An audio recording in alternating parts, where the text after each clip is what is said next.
Fusion Mobile, quality e-learning experience on the go.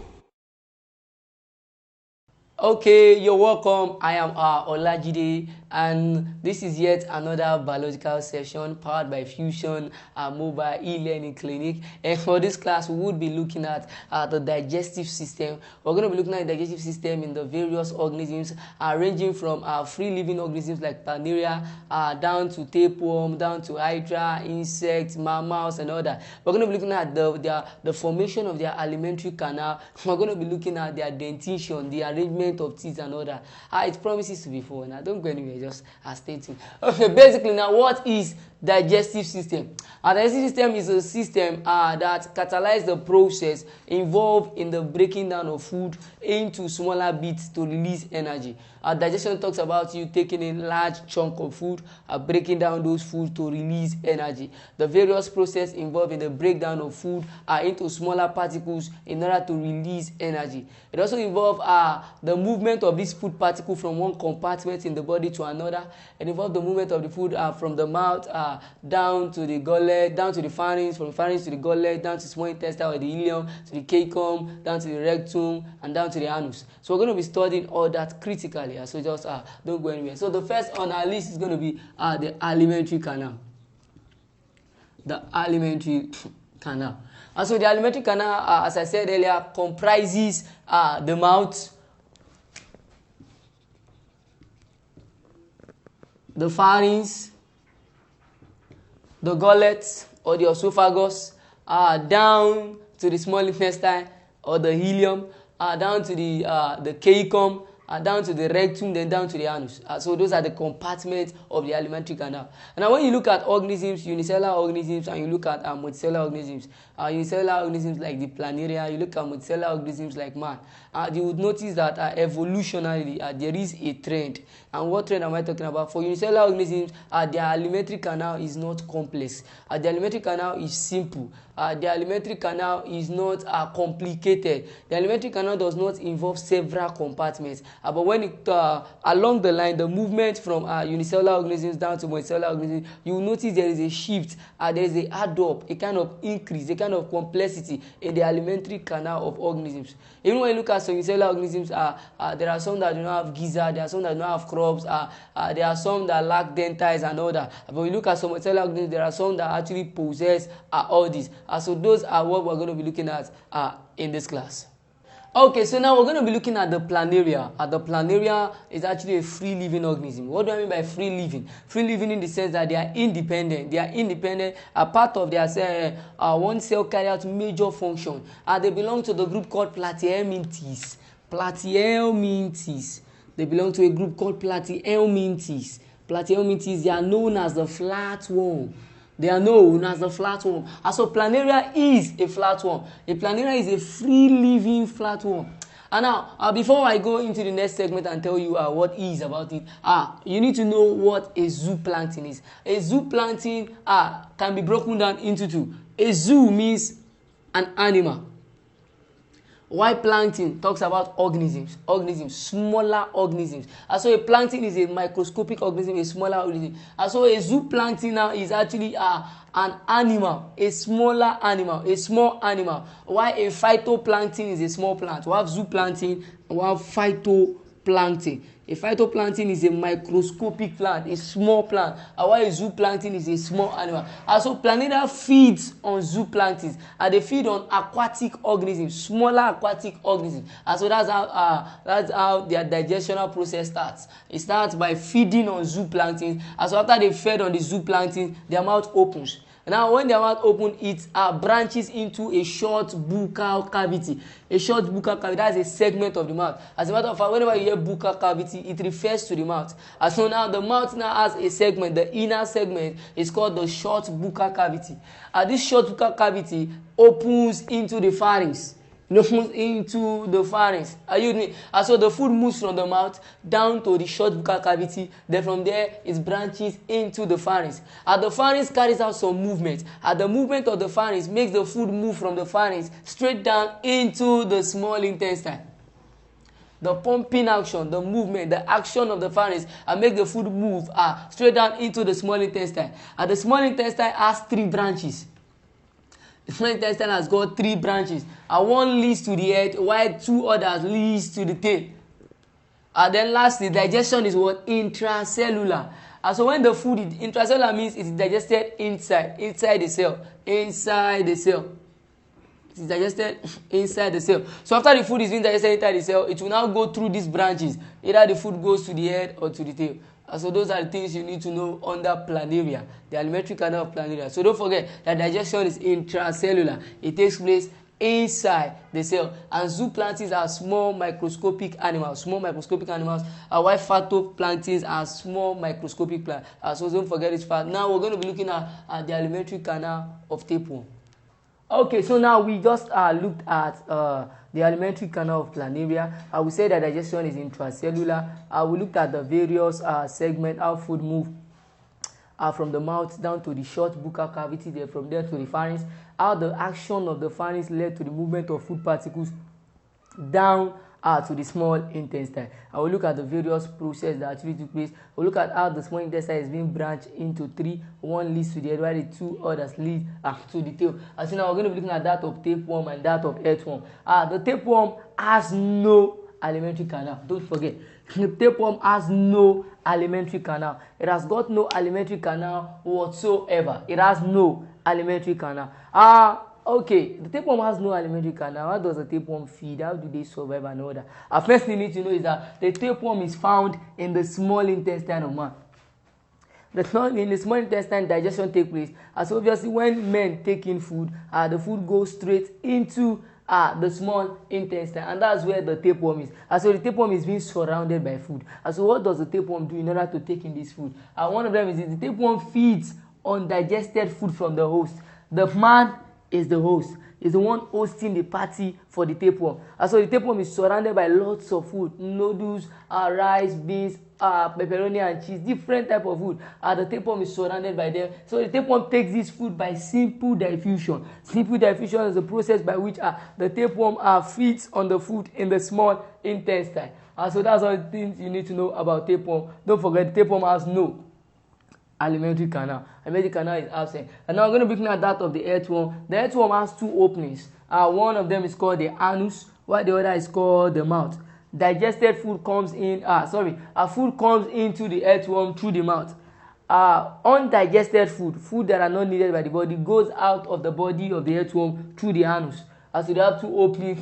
One is called the mouth, while the other one is called the anus. Earthworm feeds on dry vegetable matter in the soil. They feed on dry vegetable matter in the soil. That's why most times when you see the earthworm, you see the earthworm burrowing into the soil, going deep into the soil.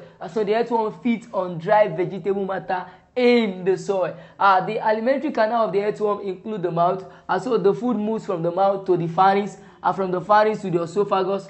From the esophagus, the food goes straight to the crop. What happens in the esophagus? The esophagus transfers ingested food to the crop. When food, in the word ingestion talks about taking in of food. The taking in of food is ingestion, and the taking out of undigested food is called ingestion. So when the food is being ingested, when the food is being taken into the body, it moves first from the mouth to the pharynx, then from the pharynx to the esophagus. Ingested food is being transferred from the esophagus to the crop. From the esophagus to the crop. Food is stored temporarily in the crop. Food is stored temporarily in the crop. And when the food gets to the gizzard grinds the food. The gizzard has this stone. It uses it to crush food particles. And so basically, from the mouth to the pharynx to the esophagus food gets transferred to the crop. It gets stored temporarily here. When the food is needed, it goes through the gizzard. The gizzard digests. The gizzard grinds this food, and the product or the remaining food that is being grinded, the end product of the food being grinded is now being transferred to the small intestine. So food is grinded against small stone in the gizzard.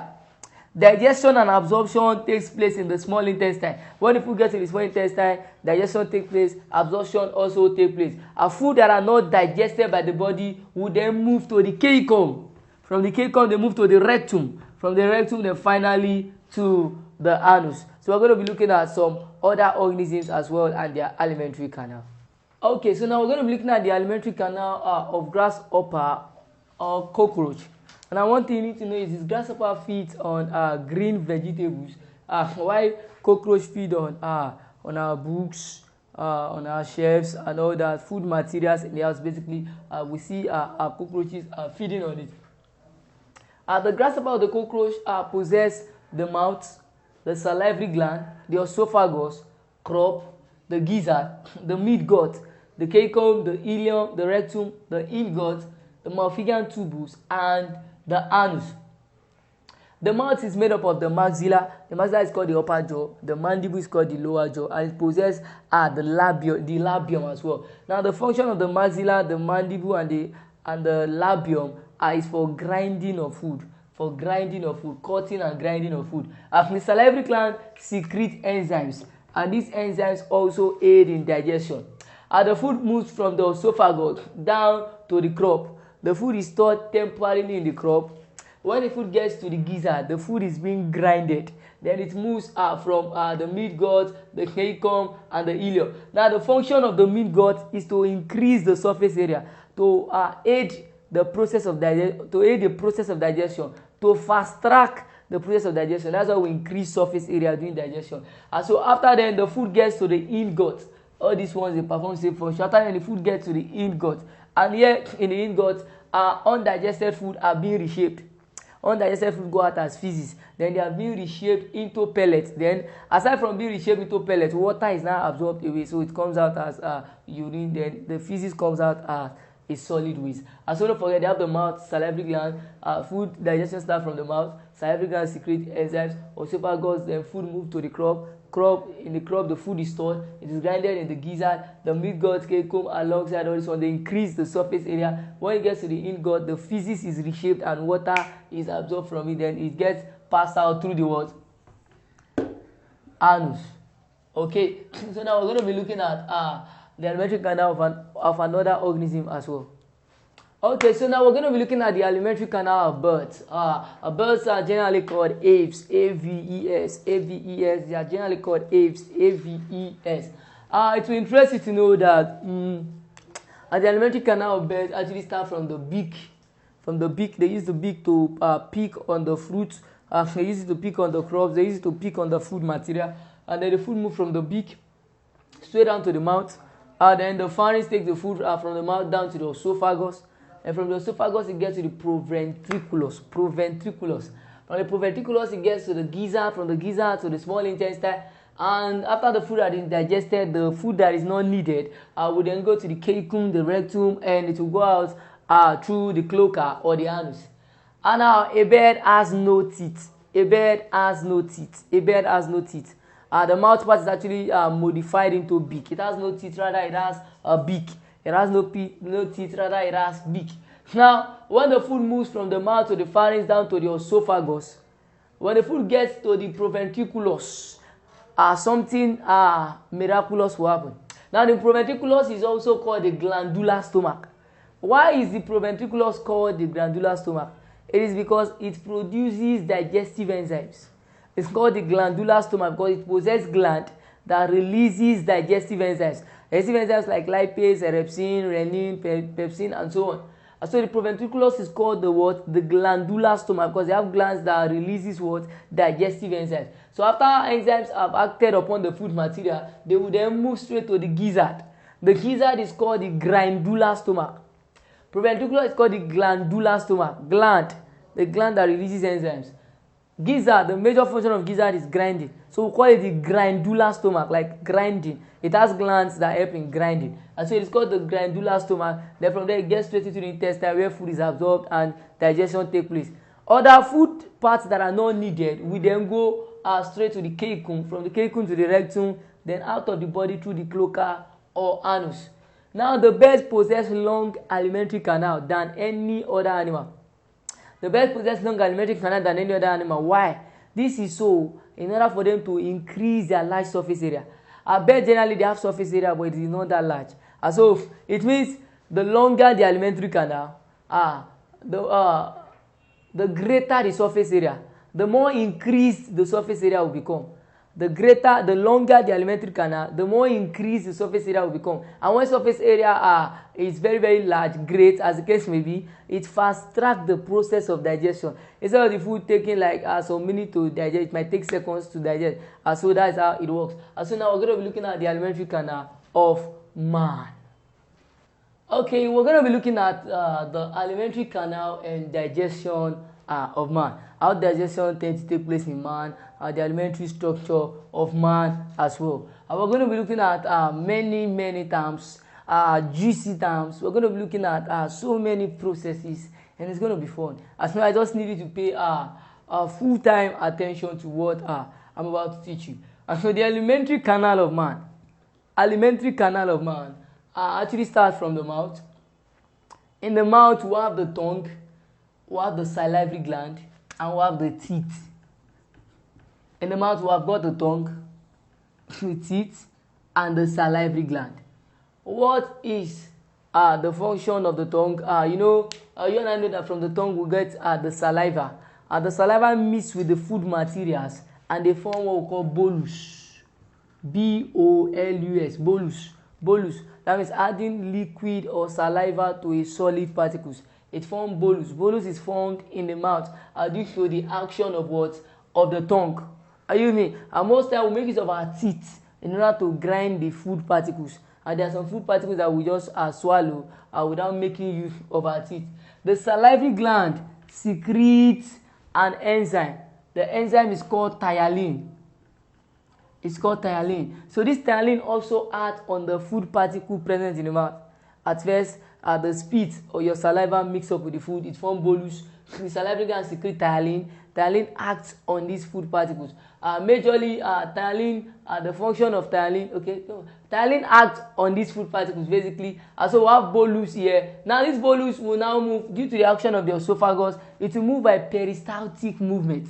Food particles move in the mouth through the esophagus down to the stomach by a peristaltic movement. So when the food moves, the process by which food moves from the mouth straight to the stomach is called peristaltic movement of food. And so when the food moves peristaltically, it gets straight to the stomach. And when it gets into the stomach, food is stored temporarily in the stomach. Again, food is stored temporarily in the stomach. The stomach tends to open and allow food particles to pass. And it closes, it opens, it allows food particles to pass, it closes. Now the opening and closing of the stomach is controlled by the pyloric sphincter. It is controlled by the what? The pyloric sphincter. That is what controls the opening and the closing. The pyloric sphincter, the opening and the closing is controlled by the pyloric sphincter. So while the food is still in the stomach has a gland called the gastric gland. The gastric gland secretes gastric juice. Now gastric juice secretes enzymes. Gastric gland secretes gastric juice. Gastric juice secretes enzymes. These enzymes are notably two major enzymes. One is called pepsin, while the other one is called renin. Before now, we've dealt extensively on enzymes, so you can even go through that particular video in order to get a staunch knowledge of what I'm saying here. So the pepsin here acts on proteins. Pepsin acts on proteins. They convert proteins to what we call peptones. Pepsin convert protein to peptones. Pepsin convert protein to peptones. And we have renin. Renin here acts on milk. They help in the coagulation and the curdling of milk. They act on protein rather to produce milk. Are you seeing? They act on protein, they coagulate protein, they curdle protein, and they produce milk as the end product. Still in the gastric juice, there is a production of hydrochloric acid. Still in the gastric juice, the gastric juice is found in the stomach, there is a production of hydrochloric acid. Hydrochloric acid helps to create an acidic medium for these two enzymes to function. These two enzymes, they need an acidic medium to function. So the gastric juice secretes HCl. HCl creates a plasma acidic medium for them to function. While the food is still in the mouth, the saliva helps, the ptyalin, the saliva and every other present in the mouth help to create a slightly alkaline condition. So in our mouth, we have a slightly alkaline condition that favors the production of bolus. In the stomach, we have an acidic condition that favors the action of pepsin and renin. So both of them, they are able to carry out proper function due to the action of what? Hydrochloric acid. And so you can say safely that the stomach is what? An acidic medium. And so even in the stomach, food are broken down into smaller particles by a process called churning movement. And so the food is now converted from the normal food particle into a semi-solid liquid. A semi-liquid. It is the word semi-liquid means It is not a totally formed liquid. It is an intermediate. It is somehow solid and somehow liquid. So we call it semi-liquid. A semi-liquid that is formed in the stomach is called chyme. CHYME. It's called chyme. CHYME. Again, chyme is formed in the stomach. Chyme is formed in the stomach due to the action of pepsin, renin, ACL, and the churning movement of the food particles in the stomach, and then the chyme will form. Chyme is a semi-liquid. It is not a totally formed liquid. It is a semi-liquid. So from there, the food moves from the stomach to the duodenum. The food moves from the stomach to the duodenum. And now that the food has gotten into the duodenum, what happened? The duodenum possesses what we call the pancreas. The pancreas how do I say? The pancreas produces enzymes. Basically, the pancreas is a kind of gland. It's a gland, so to speak. We call it the pancreatic gland. It secretes enzymes. The enzymes are amylase, trypsin, and lipase. The pancreas also produces an alkaline medium. Recall, in the mind we have a slightly acidic, we have a slightly alkaline medium. In the stomach, we have an acidic medium. In the duodenum, we have a slightly alkaline medium. Slightly alkaline medium help to foster the function of amylase, trypsin, and lipase.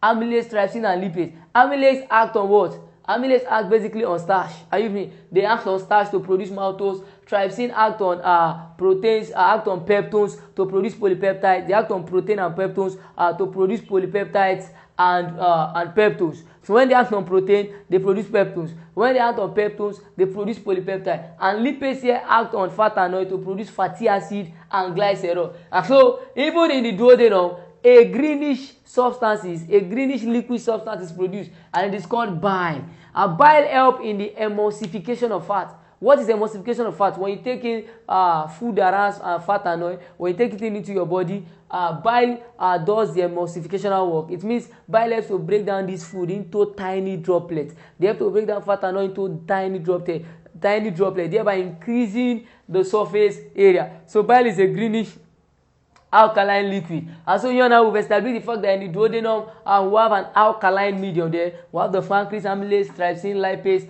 and we've got bile. And so now the duodenum is also the link between the stomach and the small intestine. What's linked the stomach and the small intestine is the duodenum. And so now we are now in the small intestine. And before we get here, I would also like to emphasize the fact that bile here is stored. Bile is produced by the liver and it is stored in the gallbladder. Bile is produced by the liver and it is stored in the gallbladder. So in the small intestine, what happens? Recall, food is actually digested in the duodenum. Digestion starts in the duodenum and it ends in the small intestine. Digestion starts in the duodenum and it ends in the small intestine. What do I mean by digestion? Proper digestion of food. Proper digestion of food starts in the duodenum and ends where? In the small intestine. So in the small intestine, two basic procedures or two basic processes are carried out. And one of them is called digestion, while the other one is called absorption. After digestion has been carried out, absorption will now take place. Digestion is carried out by the secretion of enzymes. Are you with me? It is carried out by the secretion of enzymes. Enzymes are secreted by the succus entericus. And what are these enzymes that are secreted? We have sucrase, we have lipase, we have lactase. Those are the basic enzymes that are secreted. We have erepsin as well. So erepsin helps to convert polypeptide to amino acid. Lipase converts fat and oil to fatty acid and glycerol. Sucrase helps to act on sucrose to produce glucose and fructose. So basically, these enzymes are there in the digestional process found in the small intestine. So the end product of food substances that is taken in through the mouth, if for example now we happen to take in protein, the end product will be amino acid. If you take in carbohydrate, the end product is glucose. It could be glucose and any other form. It could be glucose and fructose, or glucose and galactose. And if you take in fat and oil, the end product will be fatty acid and glycerol. And so all these happen during the digestional process. So after all these have been produced, then absorption will now occur. Absorption takes place by a tiny structure, a tiny finger-like structure called the villi. V-I-L-L-I. It is a tiny projection. It's called the villi. The villi help to create a surface area for absorption. That is their basic function. And they have blood vessels connected to them. They've got lips as well. And now, after the food has been digested, absorptional process ends in the small intestine. The food that are not needed by the body, the food that not undergo digestion, will now go straight to the cecum or the appendix.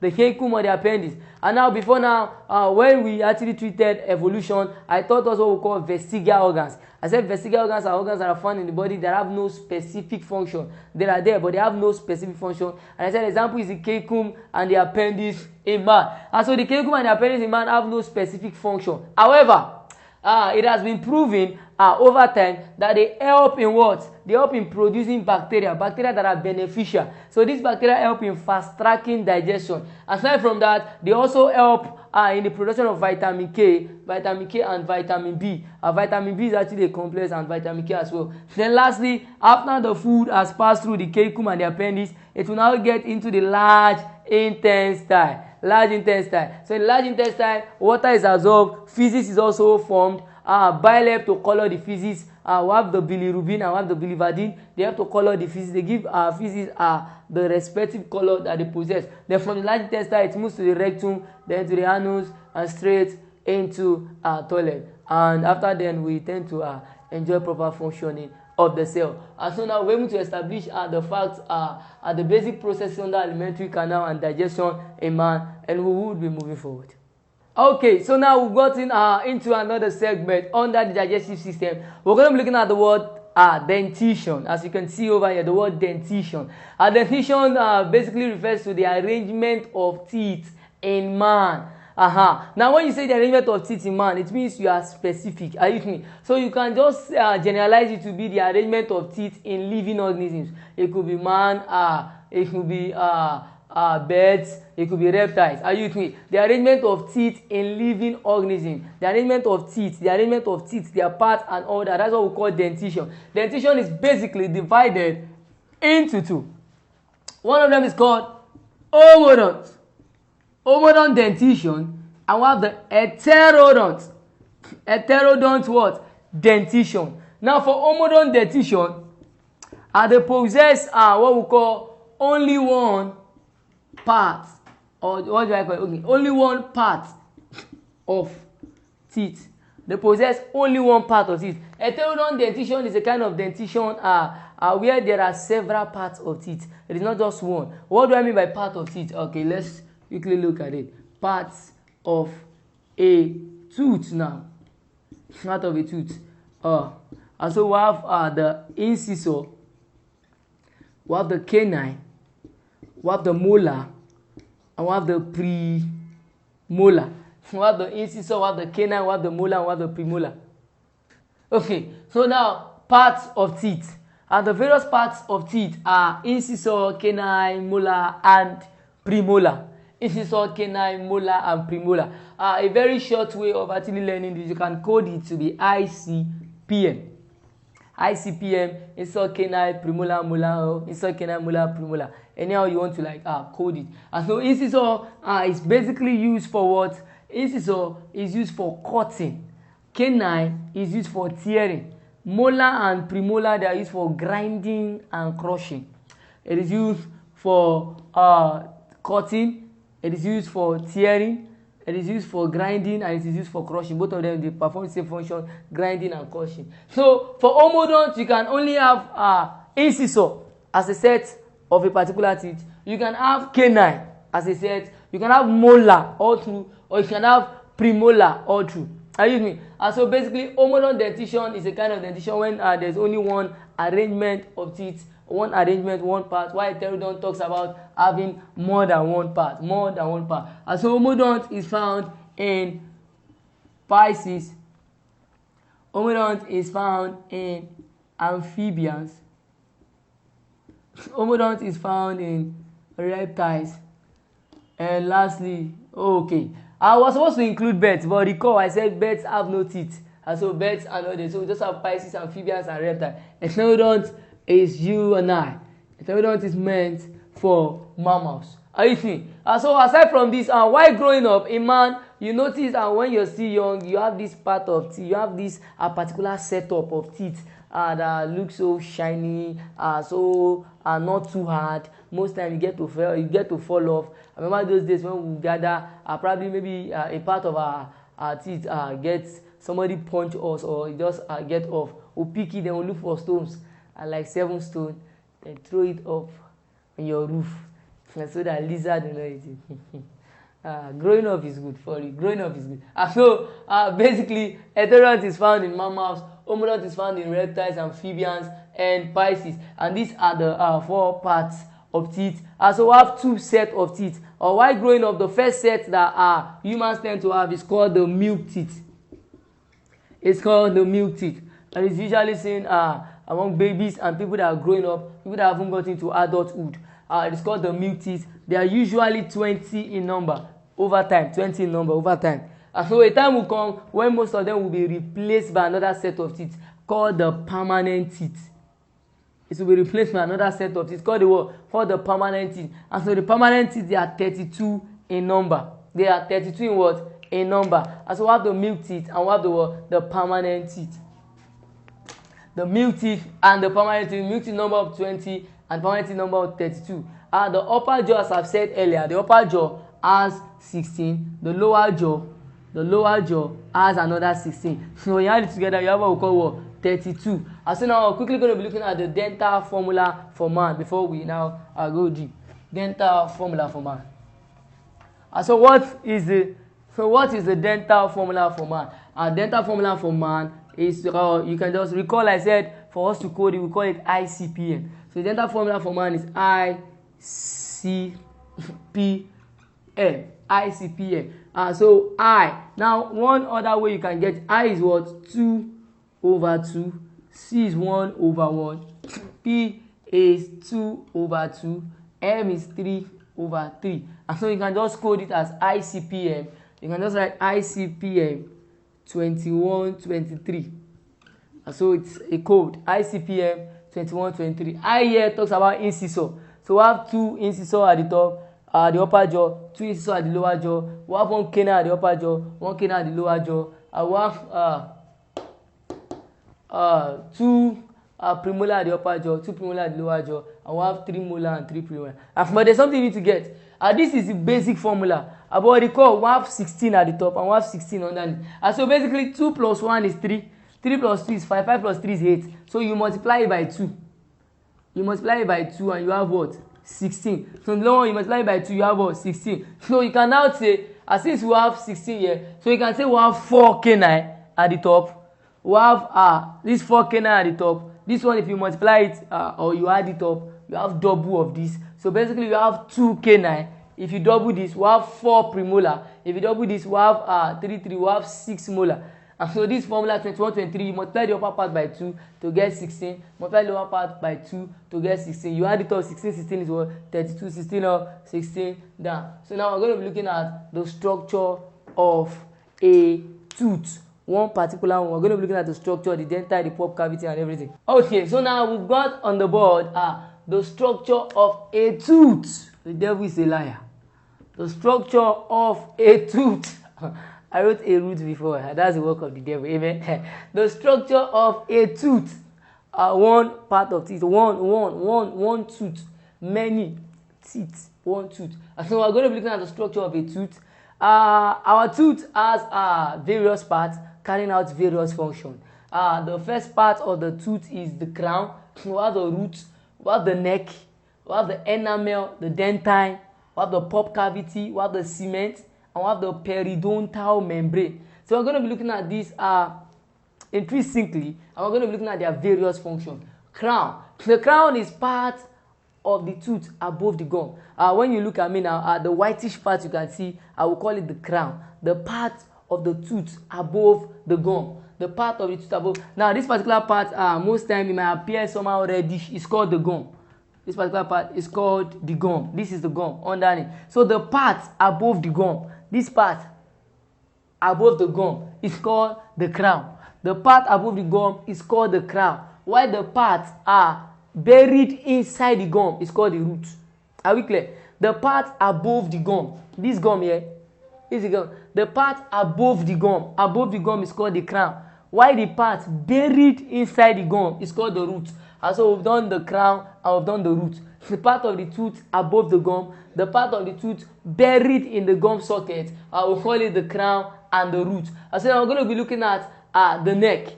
The neck. what is the function of the neck, or what are characteristics of the neck portrays? The neck is the junction between the crown and the root. What demarcates the crown and the root is called the what? The neck. This particular card here, the line there that demarcates the gum, that demarcates the crown from the root is called the neck. So if you're being asked the junction that demarcates, or the junction on the boundary that differentiates the crown from the root is called what? The answer is not far-fetched. The answer is what? Neck. The answer is neck. So neck is the junction between the what? The crown and the root. So the crown and the root, the junction is what? The neck. I hope we are clear on that. So we'll move on. We have the enamel. So this particular part that you're seeing, the crown that you're seeing, it is a hard substance, as the case may be. It is a substance that is how do I say?